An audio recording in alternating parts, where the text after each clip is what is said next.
Bonjour à tous et bienvenue dans cette nouvelle vidéo. Aujourd'hui, nous allons parler d'un fléau de saison, la chenille processionnaire. Il en existe deux sortes en France. La chenille processionnaire du pin, qui comme son nom l'indique, colonise les pins et aussi parfois les cèdres, et la chenille processionnaire du chêne, un peu moins connue mais tout aussi dangereuse, qui a les poils un petit peu plus longs et le corps un petit peu plus foncé que son homologue. La chenille processionnaire est le 5e stade larvaire d'un papillon de nuit. Elles ont la particularité de descendre des arbres et de se déplacer au sol en file indienne, donc des processions, pour aller s'enfouir dans le sol et se transformer en chrysalides. Le problème, c'est que ces chrysalides peuvent rester à ce stade de quelques mois jusqu'à 5 ans. Au moment propice, elles se transformeront en adultes reproducteurs, le fameux papillon de nuit. Du fait de la variabilité de leur cycle, il est extrêmement compliqué de se débarrasser durablement des chenilles processionnaires. On peut les observer d'une période allant d'avril à fin juillet, mais avec les dérèglements climatiques, il n'est pas rare d'en voir dès le mois d'octobre. Les chenilles sont urticantes dès le 3e stade larvaire. On peut remarquer leur présence grâce aux nids d'hiver, sorte de cocons de soie blanche accrochés aux branches les plus hautes des arbres qui protègent les chenilles des températures basses. Elles représentent un véritable danger pour nos animaux de compagnie et nous, car lorsqu'elles se sentent menacées, elles ont la capacité de libérer leur soie. Ces longs poils extrêmement volatiles sont munis d'une sorte de harpon qui s'accroche facilement aux dermes et aux poils de nos animaux et provoque une démangeaison intense. Lorsque l'animal se gratte, il brise les soies et libère ainsi une protéine hautement urticante, la tométopoéine.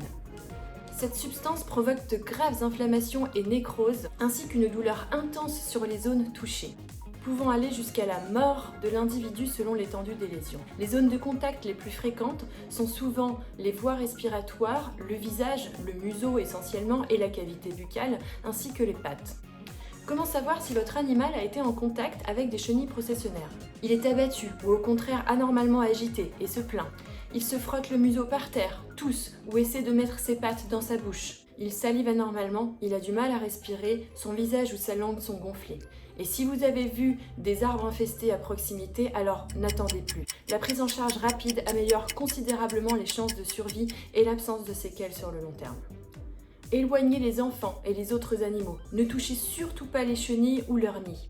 Portez un équipement de protection, lunettes, gants, masques. Et si vous en avez la possibilité, rincez à l'eau claire la zone de contact, sans frotter surtout, car vous risqueriez de briser les soies et d'aggraver les lésions. Prenez garde à ne pas vous faire mordre par votre animal s'il est douloureux. Contactez la clinique vétérinaire au plus vite et amenez votre animal dès que possible pour la mise en place des premiers soins d'urgence et un traitement de soutien adapté. N'envisagez pas de détruire les nids vous-même, car ils contiennent des centaines de soies urticantes. Il existe différentes méthodes pour lutter contre les chenilles processionnaires.